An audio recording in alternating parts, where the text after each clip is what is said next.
I am a very kind and sympathetic person. I am ready to help even those people who do not seem to deserve it. That's how I am. I do good for free and do not expect reciprocal help. But reciprocal help came at exactly the moment in my life when I did not expect it. Enjoy watching. I heard her cry out in distress. Almost immediately, the sound reached my ears, prompting me to sprint out through the rear exit. Alyssa. Before delving further into my narrative, there are essential details that you must be acquainted with to grasp the moment when the course of my life became evident. To begin with, my name is Lucas Martin. Among friends, I go by Luke, while my parents use Luke unless I find myself in trouble or they require my full attention. Then, they refer to me as Lucas. I am an only child to caring parents, though we reside well below the middle-class threshold in America. While not exactly impoverished, we live in a humble abode on the outskirts of Philadelphia. Alyssa, my next-door neighbor, has been in my life for as long as I can recall. We share a history, both being single children existing within the same socioeconomic status as I've described for myself. The sole exception is her father's struggle with heavy drinking. During the period I'm recollecting, Alyssa is 11, and I am 13. Alyssa and I have spent countless days and nights in our backyards. As dusk settled, we would perch along the fence dividing our yards, backs pressed against each other. It felt as if we were safeguarding one another from any potential harm. We could sit for hours discussing anything from our favorite colors and preferred dog breeds to our aspirations for the future. Alternatively, we would sit in silence, absorbing the neighborhood as night gradually enveloped it. We were the closest of friends. On the pivotal evening that would profoundly impact my early life, I found myself in the kitchen, engrossed in my mother's discourse about something I had done or forgotten, when the piercing scream of Alyssa shattered the air. The sun had just dipped below the horizon, marking the transition from evening to night. Ignoring my mother's attempts to detain me for a lecture, I dashed through the back door upon hearing Alyssa's cry. "Alyssa!" I called out urgently while sprinting toward the source of the commotion. Surveying her backyard, I observed Alyssa's father advancing towards her with a belt already in hand. Vaulting over the fence, I swiftly positioned myself between Alyssa and her father, determined to shield her from whatever he intended to inflict. Though the details of how I surmounted the fence eluded me, my focus remained unwavering on Alyssa's father. Positioned in defiance, I braced myself for whatever he had in store, noting the unmistakable signs of his inebriation in his unsteady gait. As Alyssa's father approached, I stood ready to confront him. With a swift motion, he reared back and struck out with the belt. I managed to raise my arms in time, absorbing the blow on my forearms. Despite the stinging pain, I stood firm, refusing to yield my protective stance. "Stay behind me, Alyssa. I will save you," I declared, anticipating another onslaught. The second lash echoed with the same intensity as the first. Amidst the chaos, my mother's desperate pleas for Alyssa's father to cease his actions resonated. Glancing at my mother on the other side of the fence, Alyssa's father momentarily diverted his attention. Seizing the opportunity, I lunged forward, grabbing hold of the belt. A brief tug-of-war ensued between us. Although Alyssa's father possessed greater strength, the influence of alcohol in his system allowed me to hold my ground for a fleeting moment. Just then, my own father emerged from the house, clearing the fence and intervening by tackling Alyssa's father. All of this unfolded within a span of a few minutes. Alyssa sat on the ground, tears streaming down her face while welts began to appear on my arms. My dad had restrained Alyssa's father, delivering a couple of swift punches. It was the angriest and most worried I had ever seen my dad. Alyssa's mom rushed out of the house, embraced Alyssa protectively, and berated her husband. I distinctly remember her declaring that this was the last time, repeating it over and over. As the adrenaline subsided, I sank to the ground, sitting there in a daze. The situation progressed as my dad released Alyssa's father and escorted him out of the gate into the front yard. Meanwhile, my mom guided me to our house, and Alyssa, along with her mom, retreated into theirs. The following days were subdued.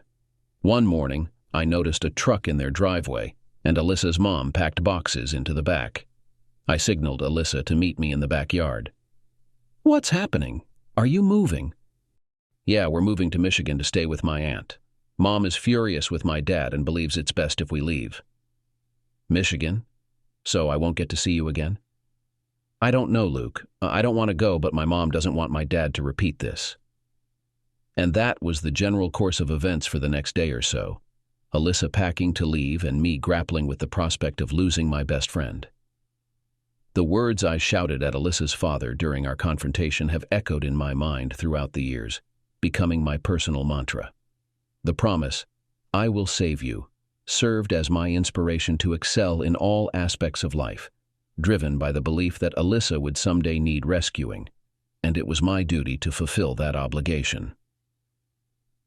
From grade school to college, these thoughts guided my academic pursuits.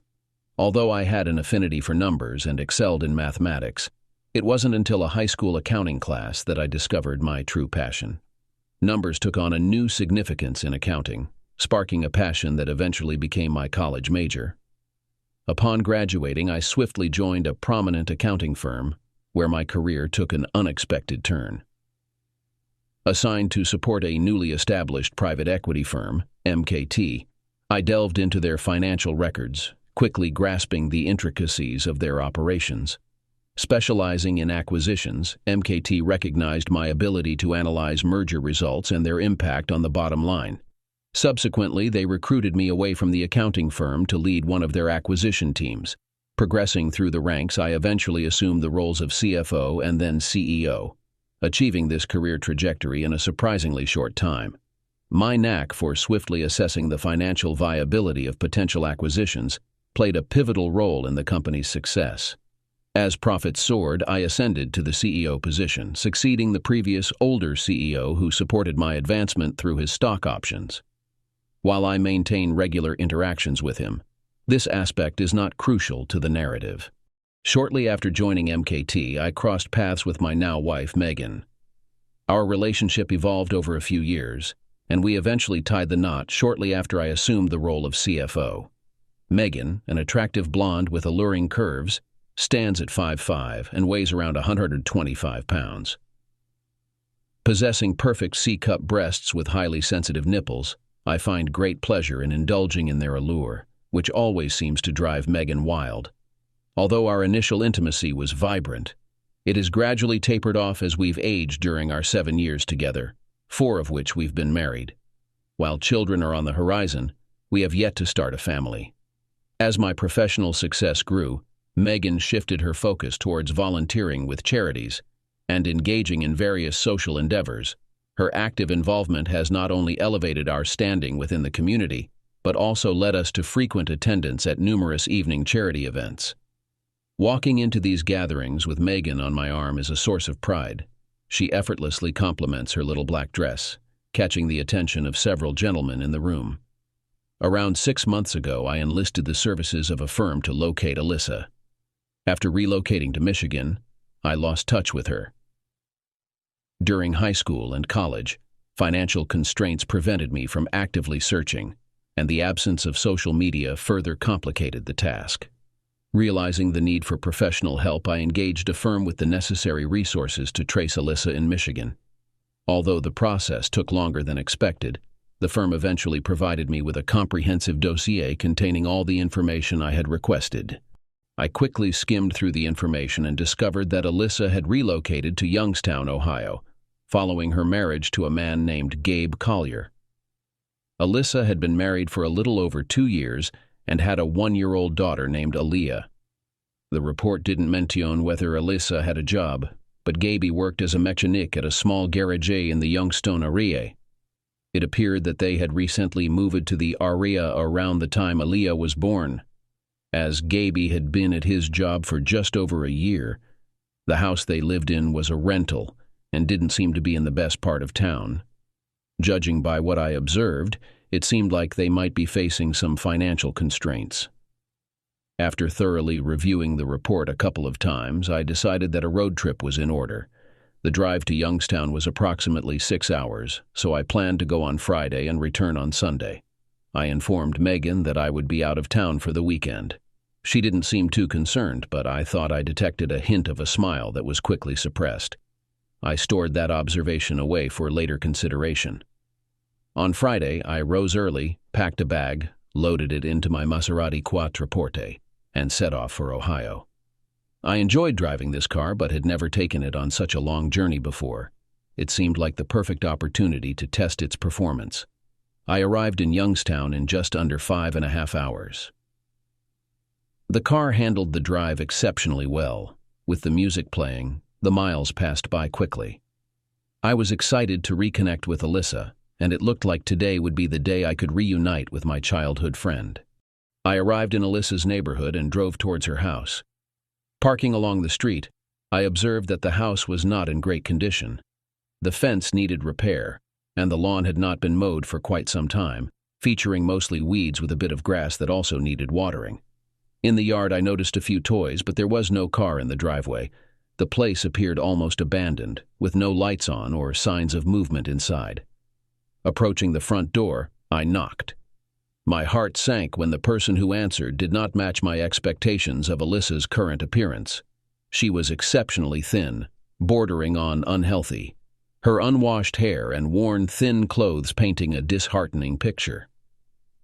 To make matters worse, I noticed numerous bruises on her neck and arms. "Hello, Alyssa. Do you remember me?" "Luke, is that you?"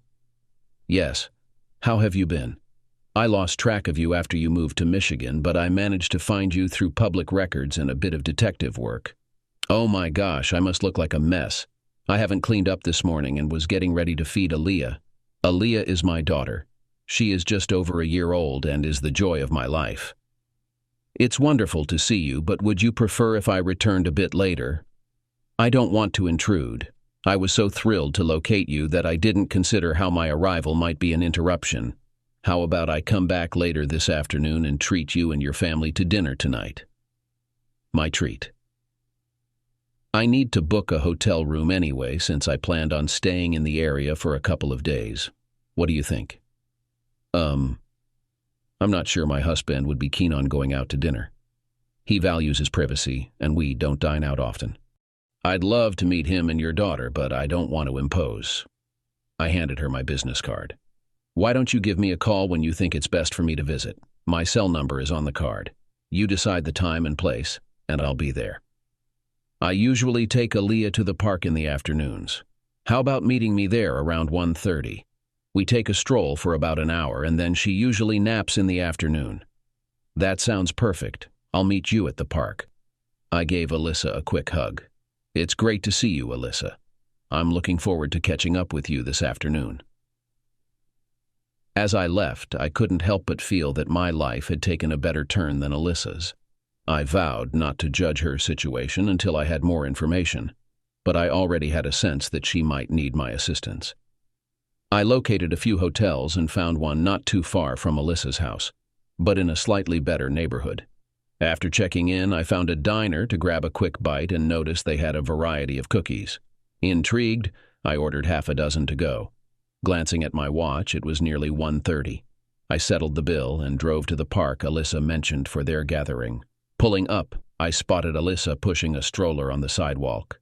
Though Aaliyah was too young to actively play, she sported a smile as her mom pushed her along. Aaliyah seemed to share her mom's features from my vantage point. Carrying the box of cookies, I walked towards the two of them. "Oh my gosh, Alyssa. Aaliyah looks just like you." "Do you think so?" "She has my hair color and eyes, but I also see a lot of Gabe in her." "I don't know Gabe, but there's no way I could mistake who her mother is. She is beautiful." "Thank you, Luke. Is there somewhere we can sit and talk? I brought some cookies for you and Aaliyah. I hope that wasn't inappropriate." "Thank you, Luke.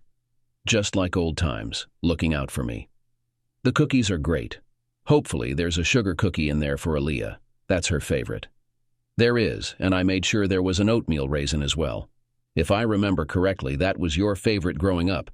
Is it still?" Alyssa laughed. "How did you remember that?" "I remember almost everything about you from when we were kids. We used to talk quite a bit as we sat in our yards. Those are some of my favorite memories until that fateful night. I never forgot you, ever."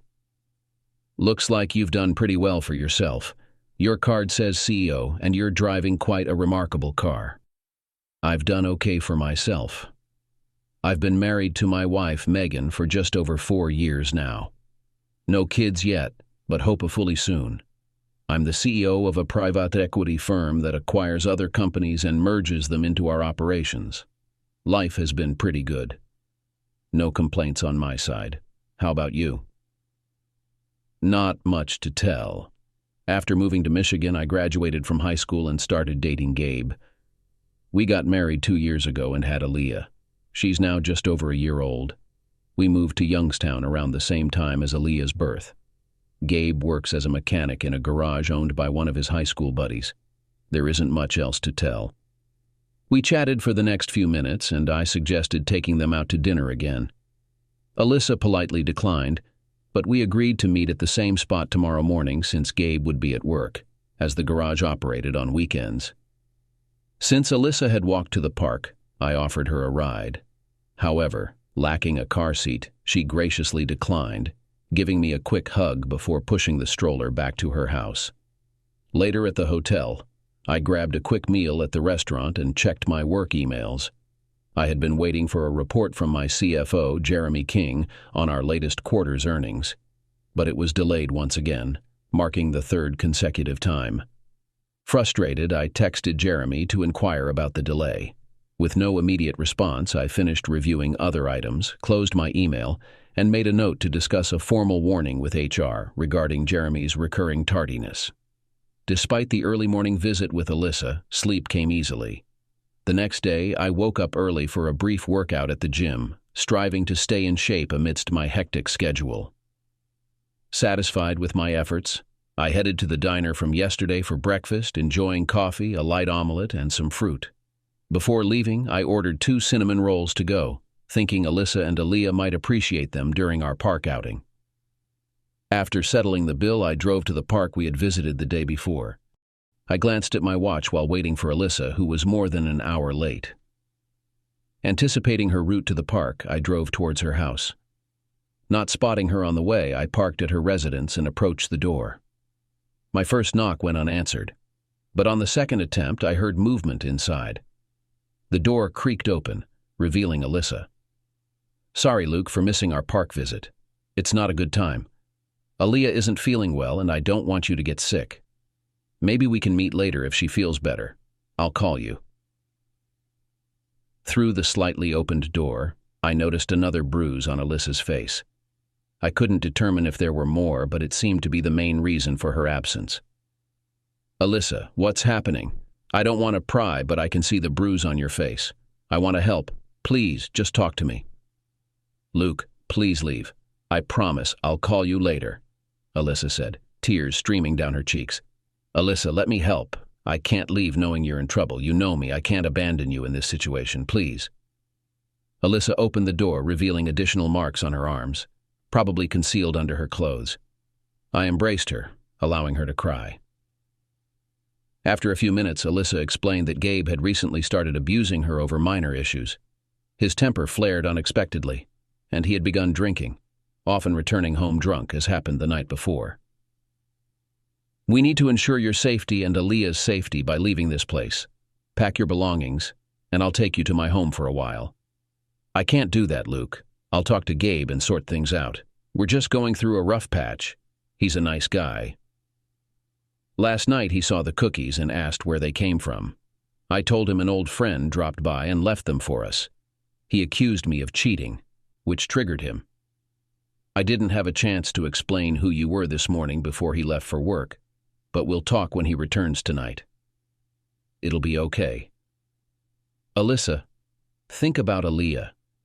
Reflect on your father and how things began when you were a child. Situations like this don't just improve. Gabe needs help, but you must ensure Aaliyah and you are in a safe place before we address Gabe. I can't leave you here. Pack your things for yourself and Aaliyah. I won't leave without you."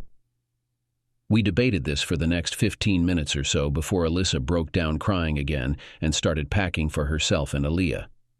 Since Gabe had left the car seat at the house, I set it up in the back seat of my car. We loaded as much as we could into the trunk and headed to my hotel, After gathering my belongings and checking out, we left for Philadelphia. The return trip took longer as we stopped a couple of times to feed and change Aaliyah. Alyssa slept initially, but she opened up to me about her situation with Gabe for the rest of the journey home. It was heartbreaking to hear what she was going through. When we stopped to change Aaliyah, I noticed Jeremy had finally responded to my text from last night. He assured me that I would receive the reports first thing Monday morning. Despite suspecting he might be lying, my reply was a simple, "They had better be there." I quickly texted Megan to inform her that I was on my way back home and that we would be having guests. Since I hadn't discussed much of my past with Alyssa with Megan, I knew I would have to catch her up when I got home. I hoped Megan would understand why I couldn't leave Alyssa in this situation, and there was no way I could just abandon her without trying to help. As we approached Philadelphia, I explained to Alyssa that I hadn't mentioned her to Megan before because at that time, I didn't know anything about her. Reflecting on it, I should have mentioned where I was going and why, but I wasn't going to second-guess myself. I would deal with the consequences with Megan upon arrival. When we pulled into the driveway, I could see that Alyssa was impressed with the size of our house. I lived in a 2-story, 5-bedroom, 4-bathroom house with over 7,000 square feet of space, more than enough room for Alyssa and Aaliyah. We parked in the garage and I began unloading all of Alyssa's bags and the items we had packed from her house. "Megan, are you home?" Seeing her car in the garage, I assumed she was. Megan came down the steps and paused as she saw Alyssa and Aaliyah. I could see the questions on her face as she waited for me to make introductions. "Megan, this is Alyssa and her daughter Aaliyah. They will be staying with us for a little while." Megan greeted Alyssa hesitantly. "Alyssa, let me show you to your room and feel free to settle in. I will bring up the rest of your bags in a little while. Megan and I need to talk." I escorted Alyssa to her room, which had an attached bathroom. After closing the door, I descended the stairs to locate Megan, finding her seated in the kitchen. I fetched a water from the fridge and took a seat across from her. "I assume you're curious about why I brought a stranger, Alyssa, and her daughter Aaliyah into our home. Let me clarify and address any questions you may have. Firstly, Alyssa and I aren't romantically involved, and Aaliyah isn't my daughter. I want to address that up front. I've remained faithful to you, and I have no intentions of changing that." I proceeded to recount my childhood, explaining our neighborly connection with Alyssa. I detailed my last interaction with her father, my promise to ensure her safety, and the steps I took to locate her in Youngstown. I emphasized the urgency due to the abuse she endured, making it impossible for me to leave her in that situation. "So, Megan, what questions do you have for me?" "Luke, why do you believe it's our responsibility to support her after all these years? I could understand getting her help from protective services or a women's shelter, but we know nothing about this woman. What if her husband finds her here and poses a threat to us? I acknowledge the risks and I'll consider ways to ensure everyone's safety. As for the why, I can only explain it as a commitment to keeping her safe that I made mentally when I was a kid, and it hasn't wavered over the years. I feel the same obligation to keep you safe, but my love for you is different. Alyssa is more like a younger sister to me. She's family, and I need to protect her. I hope you can understand, as that's the best way I can explain it." Megan seemed to somewhat accept that explanation. Megan hosting Alyssa temporarily is a short-term arrangement. I intend to assist her in finding her own place and help her secure a job to support herself and Aaliyah. Just give me a few weeks to organize everything. I can see that you're determined to go through with this, so I'll do my best to accommodate her. Please understand the potential impact on our lives. Let's keep this arrangement as minimal as possible. Let's make Alyssa feel welcome. I'd like to spend some time getting to know our new roommate. Thanks, darling. I appreciate your understanding. I hugged and kissed Megan briefly. I carried the rest of Alyssa's bags to her room. Alyssa, why don't you take a bath or shower? I'll look after Aaliyah while you freshen up. Join us when you're done and we can grab a meal together so you can get to know Megan. I took Aaliyah to the living room, and Megan and I played with her while Alyssa cleaned up. In the following week, we settled into a better routine. I suggested Alyssa use the SUV if she needed to go anywhere and left one of my credit cards for her personal and Aaliyah's needs.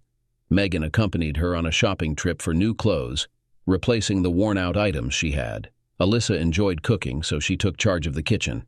Each evening, I returned home to a meal prepared by Alyssa. Megan, not much of a cook, was more than happy to leave those efforts to Alyssa. A couple of days after my arrival in Philadelphia, I attempted to reach out to Gabe. It was evident that he was aware of Alyssa's departure with Aaliyah, but I wanted to provide an explanation and offer assistance if needed. When we eventually spoke, Gabe was intoxicated and confrontational over the phone. I conveyed to him that if he hoped for a future relationship with either of them, he needed to seek help, control his anger, and address his drinking. Frustrated by the escalating argument, I ended the call. I shared my conversation with Alyssa to determine the next steps. I presented the option of divorce and assured her that I would support her financially if she chose that path. Staying true to my promise to Megan, I began searching for a permanent residence for Alyssa. I discovered a 2-bedroom apartment nearby with reasonably affordable rent. While it would take time for Alyssa to cover the full rent independently, it was a goal she could work towards. Recognizing that our company needed a new receptionist, and considering Alyssa's skills, I suggested she apply. I didn't use any influence to secure her the position, and she earned it after a couple of interviews. Alyssa was thrilled to have her first real job. A daycare facility near our workplace accommodated Aaliyah while Alyssa was at work. In a few more weeks, they would move into the new apartment, starting a new chapter with some financial assistance from me. I believed Alyssa's situation was improving, but unbeknownst to me, a significant change was looming in my own life. Days before Alyssa's move, I noticed her gaze at me differently than usual. Though subtle, I sensed something was bothering her. I followed her into the kitchen, grabbed a bottle of water from the fridge, and asked, "Alyssa, is something on your mind?" She gestured to be quiet, mouthing later, and then responded, "No, nothing's wrong." I returned to the living room and engaged in casual conversation with Megan while we awaited the completion of dinner. Later, I offered to assist Alyssa with the dishes, leaving Megan to retreat to our bedroom for some TV and reading. "Okay, now that we're alone, what did you want to talk about?" "Luke, I'm unsure how to express this without causing you distress, so I'll just be direct. Rip the Band-Aid off, right? Alyssa, just tell me what's going on. I can't address the issue until I know what it is." "I think Megan is cheating on you." I never anticipated hearing that from Alyssa. It took me a moment to catch my breath. "Why do you think that?" I overheard a phone conversation she had with a guy named Jeremy. "Luke, I might be mistaken, but it really sounded like they were planning to meet. Megan mentioned needing to see him since it had been a few weeks since they last got together. It sounded like they were together the weekend you came to get me from Ohio." "Damn, I know which Jeremy that is too. He works for me at MKT. That could also explain why his report was late again. He was spending time with Megan instead of finishing the reports." "Fuck." "Shh. You don't want her to hear you. I don't have proof, but I know what I heard, and it sounded like they were planning to meet this weekend. Were you planning on being out of town?" "Not out of town, but I have a board meeting that we had to move to Saturday due to some travel issues for one of the members. I'll be in the board meeting most of the day, plenty of time for them to get together. Jeremy isn't part of the meeting as I handle all his reporting requirements." "I'm sorry, Luke. I considered not telling you, but I couldn't do that to you, especially after everything you've done for me. Let me know if there's anything I can do for you." "Thanks for letting me know. As painful as this is, I appreciate you telling me. At least I can make some plans." I headed to my bedroom and informed Megan that I felt the need to go for a walk. It wasn't an uncommon practice for me, as I often used walks to process work-related problems or challenges. It also gave me a break from being at home. I realized I had to maintain my composure until I had solid evidence of whether or not she was cheating. One advantage I had was the prenuptial agreement Megan and I signed. With my rapid advancement at MKT, our internal legal team advised me to have a prenup as a precautionary measure. The agreement stipulated that in the event of a divorce within the first 5 years, The cheating spouse would leave with minimal financial assets. There were provisions for years 5, 7, and any divorce due to infidelity after 7 years resulted in a 50-50 split. Since we didn't have children yet, I didn't need to worry about those aspects. During my walk around the neighborhood, I decided to contact the investigation service I previously used to locate Alyssa. I arranged for them to follow Megan, especially on Saturday, with multiple operatives ready to switch if necessary to avoid detection. I also had them keep an eye on Jeremy just in case. I strategized a few other contingency plans in case Alyssa's suspicions were accurate. Now all that was left was to patiently wait for a few more days to confirm the truth. To maintain appearances, I reached out to a moving company to assist in transferring some items to Alyssa and Aaliyah's new apartment. Although they didn't have much at my place, we had accumulated enough over the past few weeks to warrant storage. The plan was to have the truck pick up the items from storage and move them into the apartment on Monday. Alyssa could then move in at her convenience throughout the rest of the week. As a precautionary measure, I reached out to a friend who happened to be a divorce lawyer. We arranged to meet for lunch on Thursday, where I outlined my strategy in case Megan was being unfaithful. I wanted him to prepare the necessary legal documents by Monday morning, if everything unfolded as I anticipated based on my conversation with Alyssa. I would have been willing to spend the money, even if it turned out to be a false alarm, but deep down, I doubted that was the case. As I wrapped up my Friday, reviewing the final presentation and reports for the upcoming board meeting, I decided to play a prank on Jeremy to gauge his reaction. I called him into my office. "Jeremy, take a seat. Let's go through the final reports for tomorrow's board meeting. Have you thoroughly verified all the numbers to ensure they are 100% accurate?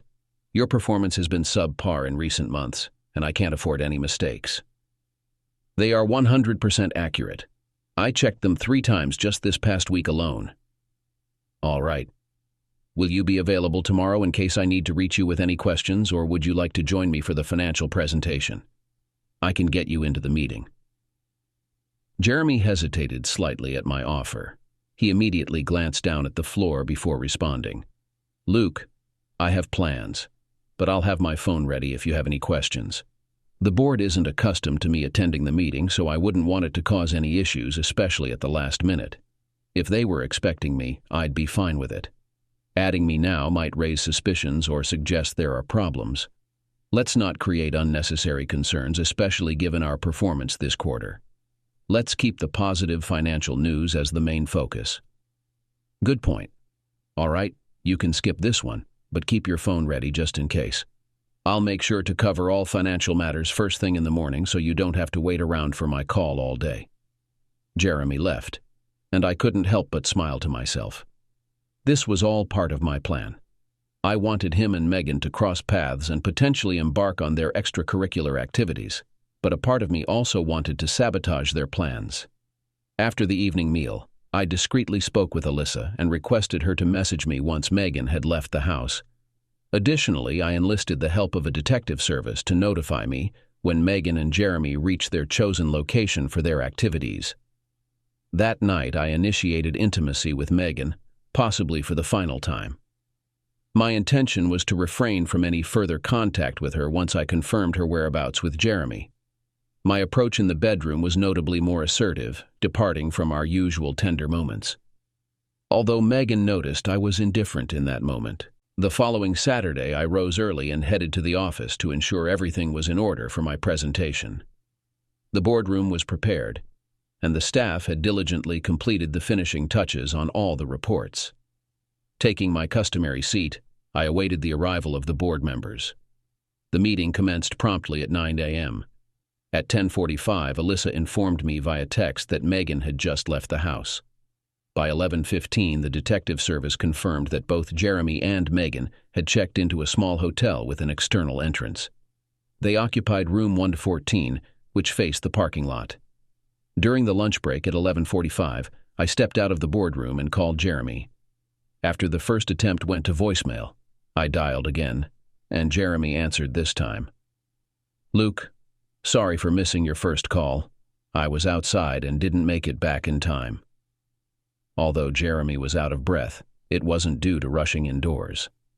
Jeremy, I instructed you to keep your phone with you at all times today. There was a question about the tax figures for the last acquisition. Were those numbers prorated or the actual amounts? It was a fabricated question, but my goal was to interrupt their activities. They're prorated. We won't have the actuals until later in the year.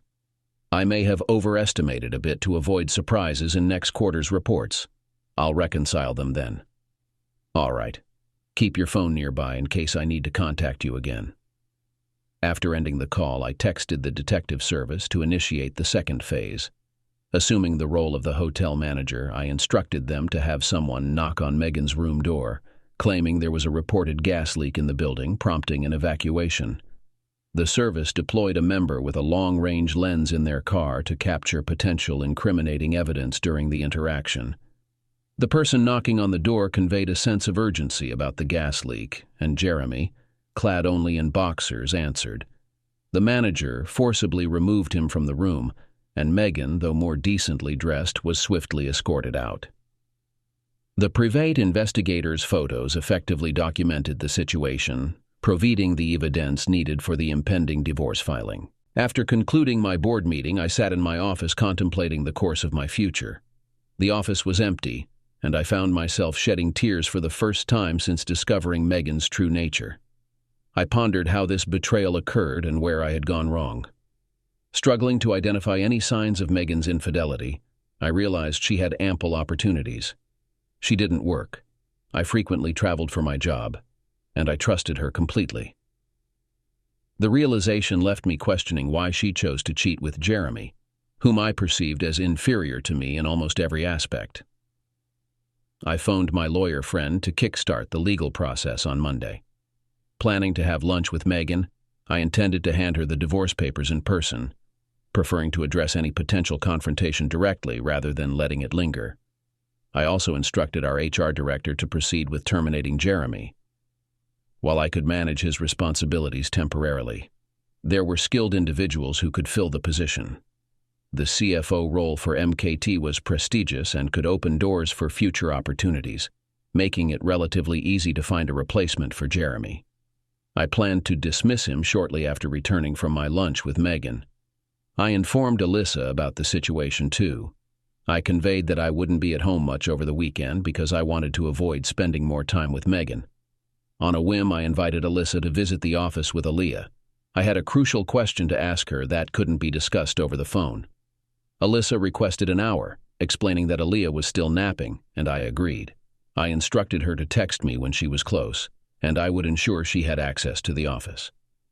Alyssa arrived approximately an hour and a half later. Thanks for coming by, Alyssa.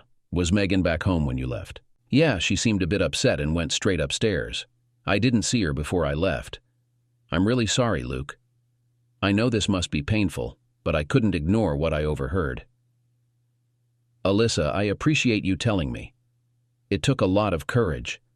I never saw any signs of Megan cheating on me. She appeared to be the same person I've known and loved for years. This blindsided me. I guess I had a blind spot when it came to Megan. We all have blind spots. That's why we need good friends to help us see them and fill in the gaps. Alyssa walked over and gave me a comforting and unexpected hug. After our embrace, I was composed enough to discuss the reason I invited Alyssa to the office. Well, in light of what happened, I have an important question for you. I'd like you to consider staying with me at the house. There's plenty of room for you and Aaliyah. I'd love to have you there. I'd offer the apartment to Megan, but she'd be responsible for paying rent. I'll only make that offer if you agree to the revised living arrangements. It would be 2 friends sharing our living space. If that seems too strange, just let me know. If you prefer to stay home and look after Aaliyah instead of working and taking her to daycare, that's fine with me. I'd be happy to pay you for all the work around the house, but it's up to you. If you want to keep working here, I'd support that too. The house is too big to live in by myself. Luke, your offer is incredibly generous, and while I don't want to impose on your hospitality, if you're insisting, I'd love to stay there with Aaliyah. However, for the time being, I prefer to continue working here. It gives me a sense of accomplishment, and I believe it's beneficial for Aaliyah to spend time with kids her age. I'm more than willing to handle cooking and cleaning, but I might need your assistance with some of the tasks. Doing it all by myself seems a bit overwhelming. How about we hire a maid service to come in once a week to help with cleaning? I don't want you dedicating all your time to cleaning when you should be with Aaliyah. Luke, I'll only stay here as long as it makes sense. If things start getting romantic with someone else, I would expect to find our own place for Aaliyah and me. Do we have an agreement? That makes sense to me. I'll be meeting with Megan on Monday over lunch to discuss the divorce papers. I plan to offer her the apartment and have a moving company handle her relocation instead of moving you and Aaliyah. I've never been through something like this, so feel free to let me know if I'm becoming difficult to live with. I don't want our living arrangement to suffer because I'm being difficult. Agreed, Alyssa said with a smile, accepting my last statement. I reminded myself to check in and ensure I wasn't causing any issues around the house. I informed Megan via text that I would be occupied with work throughout the weekend, returning home late on both Saturday and Sunday. Additionally, I mentioned the need to start work early on Sunday and Monday. While expressing regret that our time together would be limited, I suggested meeting for lunch on Monday to make up for it. Megan appeared to agree, and we scheduled our lunch at a nearby cafe for 1 hour. On Monday morning, I coordinated with my lawyer to deliver the divorce documents to my office, intending to present them to Megan during our lunch. I also contacted HR to prepare the necessary forms for Jeremy's release from the company. Depending on his cooperation, he would either receive a severance package or face termination without references or additional compensation. My main priority was ensuring his departure from the company and my life. I updated the moving company about the change in plans, instructing them to wait for further instructions. They would either assist in relocating Megan to her new apartment or remain unnecessary. I planned to pack up Megan's belongings and leave them in the driveway, indifferent to her choices as long as she left the house. Arriving a few minutes early for our lunch meeting, I chose a seat in the back of the cafe to maintain some distance from other diners.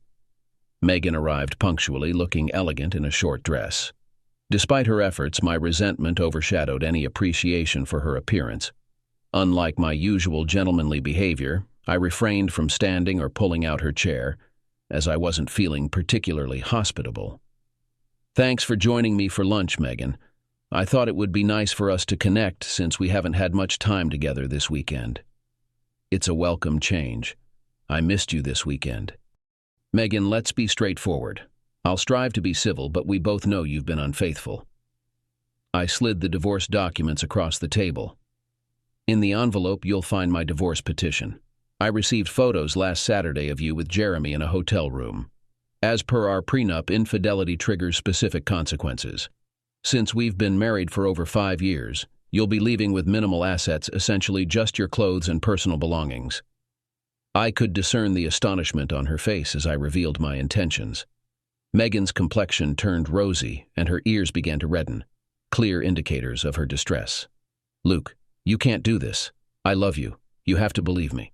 Jeremy doesn't mean anything to me. Please, baby, let's talk about this. Megan, that's a load of nonsense, and you're well aware of it. You made a self-centered choice to go beyond the boundaries of our marriage. Regardless of the reason, you did so willingly. No one compelled you to make that decision. Through your actions alone, you violated our wedding vows, which carries consequences. I'm opting to enforce our prenuptial agreement, specifying the settlement you'll receive based on the duration of our marriage. Megan was in tears, but trying to maintain composure in the public setting. I eased up a bit for her sake. Megan, I'll always consider you family. You know loyalty is paramount to me. I can't remain married to someone who shows such disregard for a core value in all my dealings, be it business or personal. I'll always have love for you, and if you ever need me, I'll support you even though we won't be married anymore. I've arranged an apartment for you, and the rent is prepaid for the first 12 months. This should give you a fresh start and the chance to figure out how you'll support yourself going forward. Your car is yours, and I'll also provide some money to help you begin anew. It's all unnecessary based on the prenup, but I don't want to leave you in dire straits. I'm so sorry, Luke. I never should have let things go this far. Jeremy definitely pursued me, but I wasn't strong enough to resist. Once it began, it felt exhilarating. I guess I thought I could keep the affair hidden. Live and learn, as I always say. You have to be prepared for the consequences of your actions. I suppose we both have to live with our decisions now. Goodbye, Megan. With that, I left some money on the table and exited the cafe. Now, I needed to rebuild my life. Upon returning to the office, I instructed my assistant to summon Jeremy to my office. While reaching out to HR, I informed them of my decision to terminate Jeremy's employment within the next 15 minutes. I advised them to secure his workspace and pack up any belongings he could take with him that day. As I concluded the call, my assistant ushered Jeremy into my office. "Take a seat, Jeremy. I'll be direct. I'm letting you go from your position at MKT. I appreciate your hard work, but it's time for us to part ways. You have the option to resign, and I'm open to discussing a severance package. Alternatively, I can terminate your employment on our terms and request you to leave. The choice is yours." Wow, I didn't expect this conversation today. Can I ask what led to this decision? I know I've been late with some reports, but I didn't think it warranted termination. Your tardiness was a factor, but there are other issues I can't discuss now. Let's just say that some recent decisions of yours have had a significant impact on my life. It was evident that Jeremy grasped the unspoken message. His face paled, and he avoided my gaze. Though my eyes bore into him, I maintained a composed demeanor, allowing the silence to linger as I awaited his response. "Luke, I'll review the severance terms, and if it's a fair offer, I'll voluntarily resign. I'll clean out my belongings and be gone by the end of the day.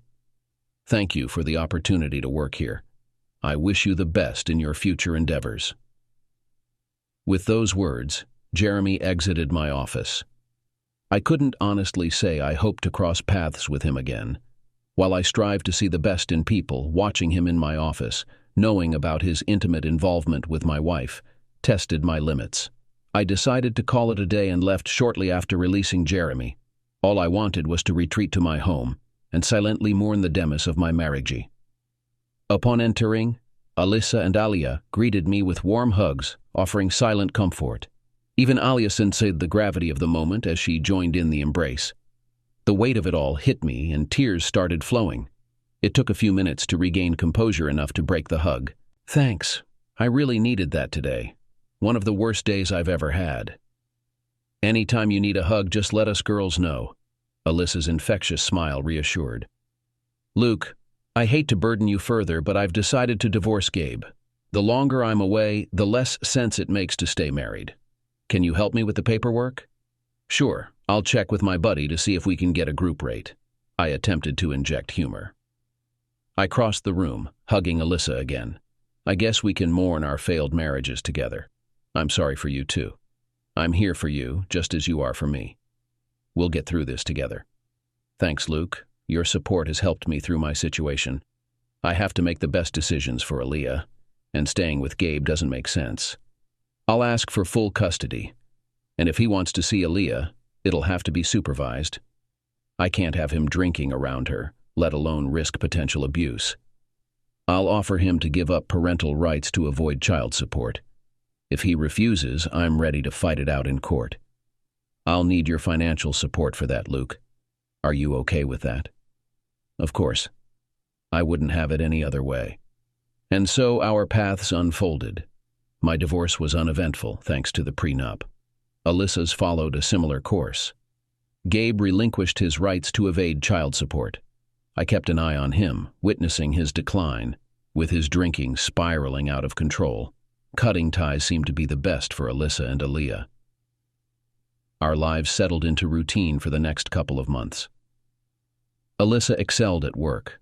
Aaliyah grew every day, and our evenings became moments to share our days over dinner. Dating was the last thing on my mind as I tried to overcome my failed marriage. I cherished evenings spent with Alia while Alyssa prepared dinner, walks in the park, zoo visits, or simply playing in the backyard. I hadn't realized how domesticated my life had become. I quickly found a new CFO to restore my work-life balance, and Jill Fender, highly recommended, seamlessly integrated into her role. In her mid to late 40s, married with 3 kids, she prioritized family, leaving the office on time to have dinner with her crew. I valued her commitment to maintaining a healthy work-life balance and made efforts to respect her personal time. While work-related travel persisted, I enjoyed this aspect of my job and everything seemed to settle into a new routine. However, 2 months after my divorce was finalized, Megan reached out for a lunch meeting, catching me off guard. Despite the unexpected nature of her invitation, I agreed to meet and hear her out. Arriving on time at a nearby restaurant, Megan was already seated, offering a smile as I approached. "Hello, Luke. Thanks for joining me for lunch. It's been quite a while since we last saw each other." "Hello, Megan. Good to see you too. I must admit, I was surprised to hear from you, and even more so with the lunch invitation. Well, you did mention treating me like family, so I thought it's been long enough for us to at least talk as friends. Don't you agree?" "Sure, I'd be happy to have lunch with you as friends, with no issues." "Just to clarify, it's strictly in a friendly context, nothing more, okay?" "That's all I want. I acknowledge my mistakes in our marriage, and I want you to know that I take full responsibility. You were the best husband a girl could ask for, and I regret not realizing that at the time. So, what did you want to discuss today?" "Well, I'm still involved in several charities, and we have an upcoming auction. I'd like you to participate. We're auctioning off dates with eligible bachelors in our area, and I think you'd be a great candidate. If you're seeing someone, I understand if you decline, but if you're single, what do you think?" "Wow, I'm flattered, but this isn't really my style. I prefer to keep my personal life more private. While I am single, being auctioned off isn't something I'm comfortable with. I appreciate the offer, though." "Don't be so modest. You're a fantastic candidate. You're good-looking, in great shape, and you're always polite. It's just a date, not a marriage proposal. You plan and pay for the date, and it can be as romantic or platonic as you're comfortable with. I hope you consider it and get creative with the date. Can I take some time to think about it and let you know?" "I need to know by next Monday. The auction is in 3 weeks, and we need your date plans for the auctioneer's script." We continued chatting throughout lunch, and I gave her a quick hug as I left to return to the office. When I returned home later that night, I had an opportunity to sit down and chat with Alyssa after Aaliyah had gone to bed. Megan invited me to lunch today and presented an interesting proposal. She suggested that I participate in a charity auction for a good cause. While I believe in the charitable aspect, a part of me wonders about her underlying motives. I want to discuss this with you to get your opinion. "All right. But do you actually want to do it?" "It could be enjoyable. I'd have to come up with a unique date scenario, and while on stage, the audience would bid on the chance to go on that date with me. It might be embarrassing if no one bids, so I need to plan an impressive date. On the flip side, a successful bid could boost my confidence. Overall, it could be fun, and the goal is to raise more funds for charity." "What's the charity?" "The funds go towards supporting abused wives and children, a cause I strongly support." "I think you should go for it. If you want, I can accompany you, and if the bidding is slow, I can help liven it up. Although I doubt that will happen, it might stimulate some competitive spirit among the women. I can also assist with ideas for the date if you'd like. I have a fantastic date idea that I was saving for an anniversary with Megan. I could adapt it for this occasion, keeping it platonic for the winning bidder. The more I think about it, the more inclined I am to participate, but only if you join me. Let's find a sitter for Aaliyah, dress up and make a night of it. What do you think?" "Sounds like a fun idea. I haven't been out in quite a while. I'll even pick out a nice dress for the occasion." "I think that would be great. I'll let Megan know that I'm on board." I quickly informed Megan that I would be delighted to participate in the auction. Despite my lingering suspicion that Megan might have ulterior motives, the cause was noble, and it was something I had initially discussed with Alyssa and her family. I meticulously planned the details for the event and ensured that my tuxedo was spotless for the occasion. As the auction night approached, I found myself surprisingly excited for the event. My amazement reached new heights when Alyssa descended the stairs in her stunning new dress. Having recovered from her abusive relationship and with the means to eat well, Alyssa had regained some healthy weight, accentuating her figure in all the right places. The elegant black dress struck a perfect balance between sophistication and allure, showcasing her curves flawlessly. Her enhanced confidence was evident, and I couldn't help but feel proud to have her by my side for the evening. Upon our fashionably timed arrival, I had an hour to socialize before heading backstage for the auction.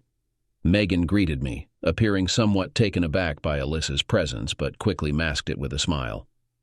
"Good to see you, Luke, and I see you brought Alyssa. Thank you for joining us and being a part of the auction. I'm happy to contribute. If it's all right, I'd like to personally introduce my date when I'm on stage. Can we arrange that?" "Yes, I think we can make that happen. Come to the front, and I'll provide you with the microphone. After introducing your date, pass the microphone to the auctioneer for the bidding. You're the finale, so make it memorable. We want to end on a high note. No pressure, right? Hopefully some of these ladies saved some funds for the grand finale. You look fantastic, Luke. There'll be money left for you. Thanks again for doing this. I need to kick things off. Remember to head backstage in about an hour." "I'll be there." As Megan walked away, Alyssa pulled me aside. "I believe she's considering bidding for your date. Are you prepared for that?" "You think so?" I hadn't considered that possibility, but I sensed she was scheming something. "She seemed surprised to see you with me tonight. I can only hope someone else outbids her. I'd rather not go on this date if it's with her. I might be mistaken, but the way she looked at you gave me the impression that she plans to win your favor by bidding on your date. You'd also be obligated to honor the date, making it difficult to turn her down. It's a clever plan from her perspective." "God, I hope that doesn't happen. You're right. I would still honor the date even if it's with her. Nothing would come of it, but the date I had planned would be wasted on her. Well, let's hope someone else is feeling generous. Wish me luck." "Good luck, Luke. I hope your wish comes true and someone else wins the auction." I went backstage to await my turn. The auction seemed to be progressing well, with 15 gentlemen participating. The dates were relatively standard, involving dinner, dancing, and other activities. Not overly creative, but suitable for this type of event. Bidding ranged from $500 to $2,000, good money for the charity. It was my turn, and I felt a few jitters as I walked on stage. Megan announced my name and handed me the microphone to describe my date. "Good evening, everyone. I want to thank Megan for inviting me to participate in this auction. Please be generous, as the proceeds are for a good cause. For my date, it will span 2 days. I'll pick up the winner at their home early in the afternoon, and we'll drive for 2 hours to a quiet resort in Upper Pennsylvania. I've rented a 2-bedroom cabin, and we'll have a chef-created dinner served in the resort's dining room. It's a private chef's tasting menu, so come hungry. After dinner, we'll retire to the cabin, where we'll sit by a bonfire, enjoying the stars with wine and dessert. In the morning, the resort will deliver a brunch menu of mimosas, freshly baked croissants, and fruit. After breakfast, we'll drive back to your home, where I'll drop you off to continue your weekend. The highest bidder will win all of this, so please be generous." As I explained the date, there were expressions of awe and admiration, suggesting a positive reception. The auctioneer initiated the bidding at $250, involving a few women, as it quickly escalated to $1,200. A stylish woman then raised the bid to $2,000, attempting to outdo the other bidders. She appeared determined, consistently participating in the auction. The bidding hit a pause until Megan raised it to $2,500, confidently smiling as if expecting no one else to match that amount. The other bidder didn't rejoin, leaving Megan as the sole bidder. Concerned, I realized this might not end well. As the auctioneer was about to conclude the bidding, a voice from the back of the room shouted, "I bid $4,000. The audience fell into a stunned silence. The back of the room was too dim to identify the bidder, but I felt an immediate sense of gratitude for the unexpected competitor. Megan turned around to catch a glimpse of the surprise bidder. Although I couldn't discern her reaction, it was evident that she wouldn't be able to outbid any further. As the bidding concluded, a surprised winner approached. My jaw dropped when I realized it was Alyssa. The crowd erupted in applause except for a visibly infuriated Megan, whose plan had been thwarted by Alyssa. I was relieved not to end up on a date with Megan, but remained curious about Alyssa's motive for bidding on me. The source of her funds also piqued my interest, a question I planned to discuss with her later. Alyssa completed the necessary paperwork and wrote a check for her winning bid. I regarded her with a sense of wonderment about the recent turn of events. Alyssa locked eyes with me and declared, "I'm here to repay the favor, just as you've saved me in the past. I owe you that and more for everything you've done for me. I'm eagerly anticipating our date." With a nod and a smile, I accepted her gracious offer for our date. Alyssa and I finally went on our auction one date, and it was a wonderful experience. The weekend allowed me to see Alyssa in a new light, shifting from viewing her as my little sister to seeing her as a beautiful woman I desired. We held hands on the way to the cabin, enjoyed each other's company over dinner, and embraced under the stars, reminiscent of similar moments in our past. Despite having a second bedroom, we didn't use it for intimacy as our relationship had evolved and there was some mutual apprehension. However, the positive changes in our relationship, free from the trust issues of our past marriages, were evident. I trusted Alyssa completely, a trust reciprocated after her difficult marriage with Gabe. Just a few months after our date night, we had a small wedding ceremony, and everything has been perfect since. Alyssa, eager to start a family, is now pregnant with our son. I also happily adopted Aaliyah shortly after our marriage, treating her as my own. In the end, both of us needed saving, and we willingly became each other's saviors.